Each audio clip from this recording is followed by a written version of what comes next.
जय गणेशाय नमः। इस बार 5 दिसंबर को विनायक चतुर्थी मनाई जा रही है। यह पर्व हर माह शुक्ल पक्ष की चतुर्थी तिथि को मनाया जाता है। इस दिन भगवान गणेश की विधि विधान से पूजा की जाती है। इसके अलावा विशेष कार्यों में सफलता पाने के लिए इस दिन का व्रत भी किया जाता है। भगवान गणेश सभी प्रकार के कष्टों को दूर करते हैं। ऐसे में विनायक चतुर्थी पर सच्चे मन से भगवान गणेश जी की पूजा करने से सुख समृद्धि बनी रहती है। मनोवांछित फल की प्राप्ति के लिए चतुर्थी का व्रत रखा जाता है। इस व्रत को करने से जीवन में व्याप्त सभी प्रकार के दुख और संकट दूर हो जाते हैं। इसके साथ ही कुंडली में बुध ग्रह मजबूत होता है और साधक श्रद्धा भाव से अगर रिद्धि सिद्धि के दाता भगवान गणेश की पूजा करते हैं तो आपकी मनोकामना भी पूर्ण होती है। इस बार इस विनायक चतुर्थी पर बन रहे हैं 3 योग। कौन से हैं वो 3 योग, चलिए जानते हैं। मार्गशीर्ष माह के शुक्ल पक्ष की चतुर्थी तिथि पर वृद्धि योग का निर्माण हो रहा है। इस योग का समापन दोपहर 12:28 पर हो रहा है। इसके पश्चात ध्रुव योग का संयोग बन रहा है। इसके साथ ही विनायक चतुर्थी पर रवि योग का भी निर्माण हो रहा है।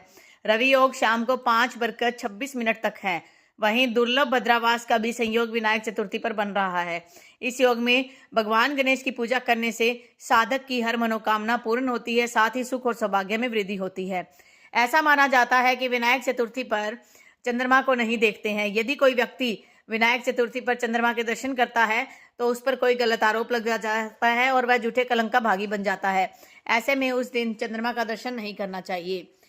अगर आपको लगता है कि आपके जीवन में भी समस्याएं चल रही है तो आपने भी इस विनायक चतुर्थी पर भगवान गणेश जी की पूजा करनी है।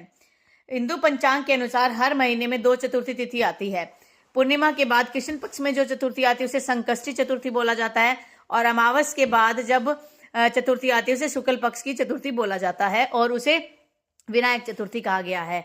तो ये जो चतुर्थी 5 दिसंबर को आ रही है ये मार्गशीर्ष महीने की है और शुक्ल पक्ष की, इसलिए इसका नाम विनायक चतुर्थी है। इसकी पूजा कैसे करें, चलिए उसके बारे में भी जानते हैं। साधक इस दिन सुबह जल्दी उठकर भगवान गणेश जी की पूजा करते हैं, व्रत रखते हैं और शाम के समय गणेश जी की प्रतिमा को ताजे फूलों से सजाया जाता है। चंद्र दर्शन के बाद पूजा की जाती है एवं व्रत कथा जो है वो पढ़ी जाती है। इसके बाद ही विनायक चतुर्थी का व्रत पूरा होता है। लेकिन अभी मैंने कहा कि इस दिन चंद्रमा नहीं देखा जाता, तो चंद्र दर्शन करने के बाद पूजा कैसे करोगे? तो जो व्यक्ति व्रत रख रहे हैं उन्हें चंद्र दर्शन करने हैं, जो व्रत नहीं रख रहे उनको जो है चंद्र दर्शन से बचना चाहिए। विनायक चतुर्थी का क्या खास महत्व है, चलिए उसके बारे में भी जान लेते हैं। विनायक चतुर्थी को वरद विनायक चतुर्थी के नाम से भी जाना जाता है। भगवान से अपनी किसी भी मनोकामना की पूर्ति के लिए आशीर्वाद को वरद कहते हैं। जो श्रद्धालु विनायक चतुर्थी का उपवास करते हैं भगवान गणेश से ज्ञान और धैर्य का आशीर्वाद देते हैं। ज्ञान और धैर्य 2 ऐसे नैतिक गुण है जिसका महत्व सदियों से मनुष्य को ज्ञात है। जिस मनुष्य के पास एक गुण होता है वह जीवन में काफी उन्नति करता है और मनोवांछित फल की प्राप्ति करता है। तो आप अगर विनायक चतुर्थी पर व्रत नहीं रख सकते हो तो आपने गणेश जी की पूजा करनी है, उनको मोदक का भोग लगाना है और आपने गौशाला जाकर हरा चारा जो है गौओं को खिला के आना है। साथ ही साथ इस दिन किसी ऐसे व्यक्ति को आपने दान देना है जिसको वाकई में ही उस चीज की जरूरत हो।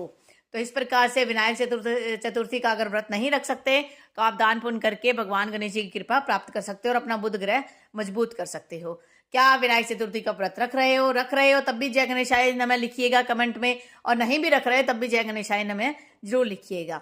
जय गणेशाय नमः।